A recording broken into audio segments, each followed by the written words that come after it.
Here, I usually have it up here, so you might want to turn it down just a bit. Well, yes, we do have a way that we honor our seniors.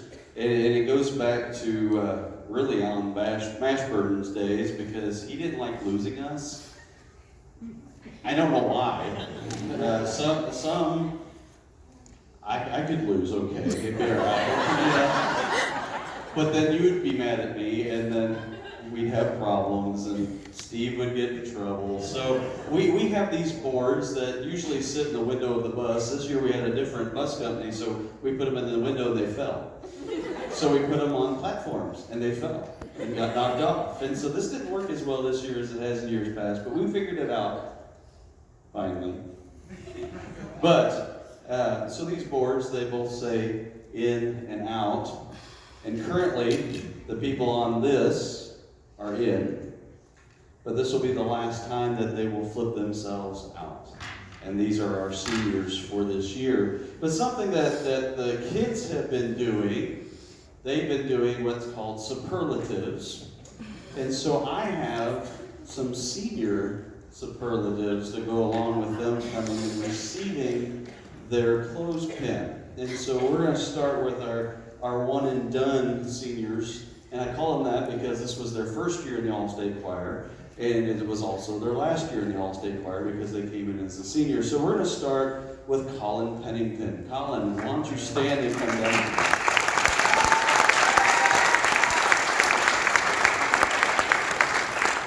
So Colin is the most likely to talk across the choir to others, even while on stage.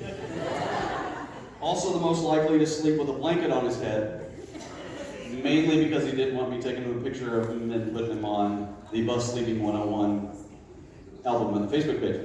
But lastly, he's probably the most likely to surprise everyone in the future. Now, I'll let you figure out what that means for yourself. And so, Colin, flip yourself out for the last time and then remove your pin.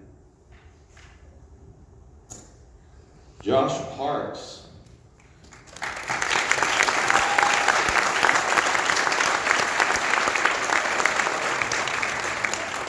Josh is the most likely to need to stop for the bathroom, especially this week. Him and Lee had the worst of it, I do believe, and so we banished them to the truck. Thank you, Glenn Carty, wherever you are. There you are. Also, he's the most likely to talk about literally everything to anyone. And lastly, he has the most commanding young reader of Scripture that I've met to date. And so, Josh, flip yourself off for the last time and take your pen as well. Our last one and doneer, Nathaniel Mendez.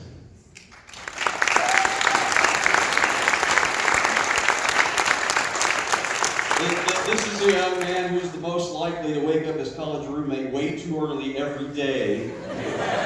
Nathaniel, even the sun has enough sense not to be up at 4:45 in the morning. Okay. Secondly, he's the most likely to rock a fanny pack yet still look cool. He's obviously a child of the 80s.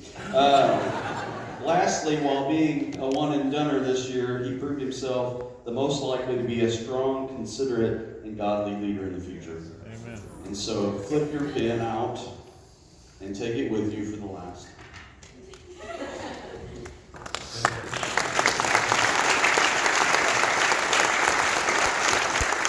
And now it's time to make them blubber, because it's Bailey Book's turn.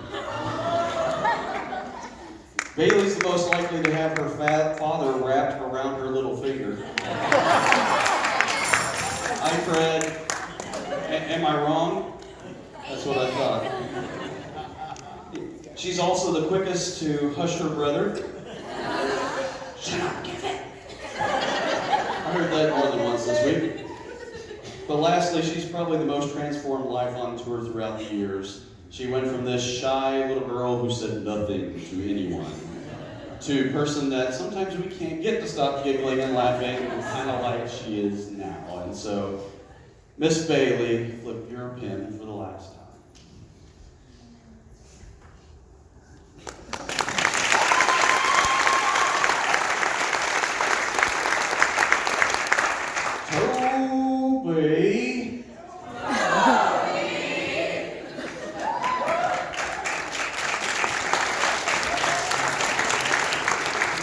So we discovered this completely by accident today, but Toby Taylor, he's the most likely to resemble the brain trying to take over the world.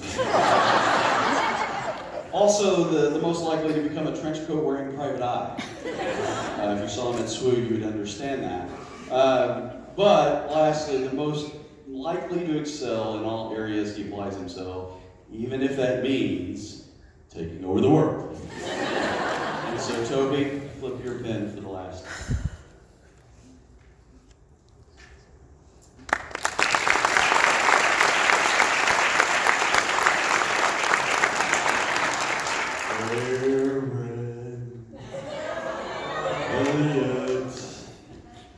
The most likely to shock us all with such a big voice coming from such a small person. Also, to second the juniors' superlatives, I'm quoting here, the most likely to yodel on command.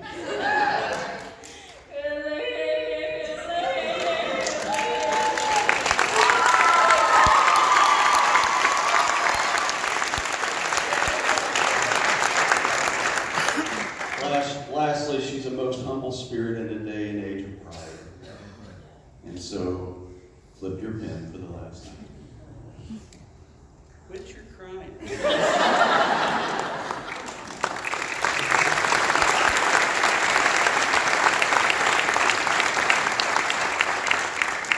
Tony, you got your camera ready?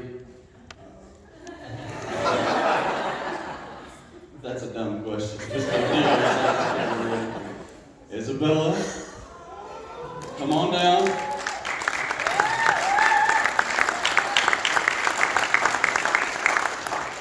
Isabella is the most likely to ask good questions, especially during choir rehearsal.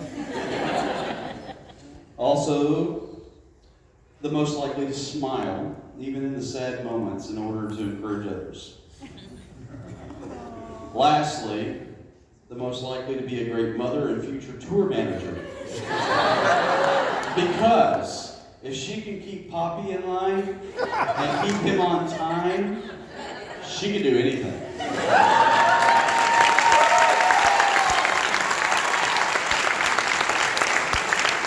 And so, Bella, flip your pin for the last time. And if you didn't catch that, Poppy is dead.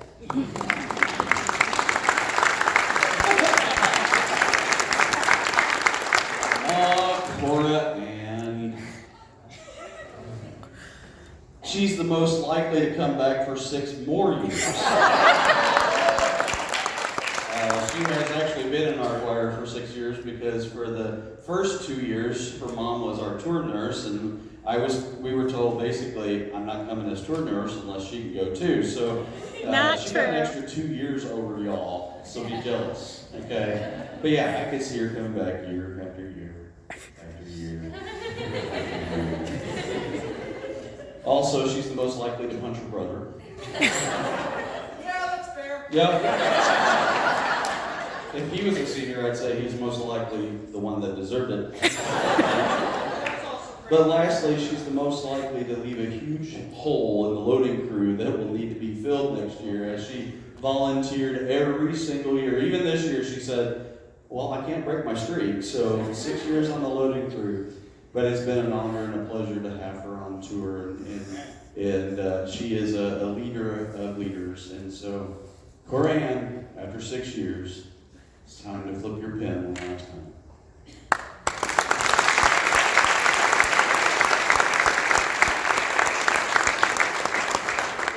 And then there was one, the only Josh Ratch.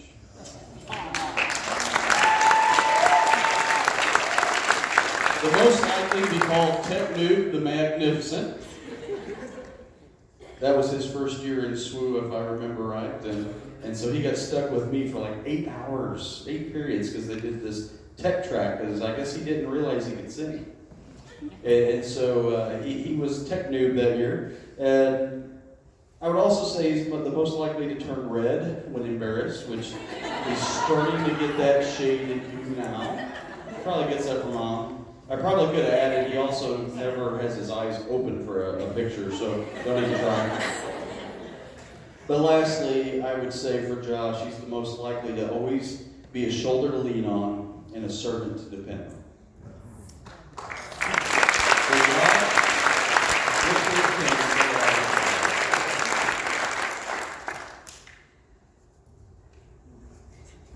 Now, I didn't write any superlatives for this last one because it got kind of stuck on there. He's not, well, yeah, I guess he is a senior. He's just not a senior in high school. We have a pin here for Lee Henson. I guess I could also say the most likely to stop at the bathroom too. But Lee was with us about 5 years ago for our Illinois tour, and while we were looking for a director this year, we said, well, why not Lee? And Lee is always a fun guy to be around, and he's hard on the kids as far as teaching them and training them and lifting them up and making them musically challenged. But that's his role and responsibility, because what they did this week through his leadership was to turn hearts.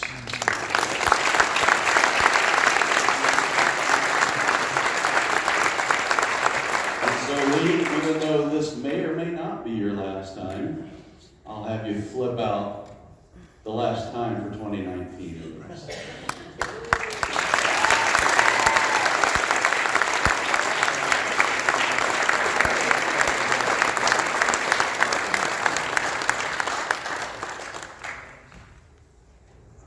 Can't remember the exact wording of the one lady that was at the church in Bogalusa, but it was something like, I am worn out with the emotion of worship.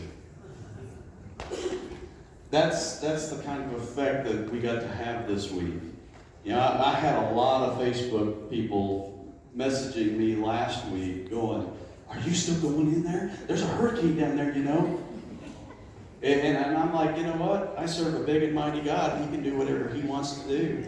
And we got down to Metairie Baptist Church, and the pastor there said, it was unbelievable. It went north of us, and it went south of us. We got like a quarter inch of rain and very, very, very little wind. And I'm like, that's because you had probably 35 to 40 churches in Illinois and Missouri praying for their children that we wouldn't get rained on or blown away, right?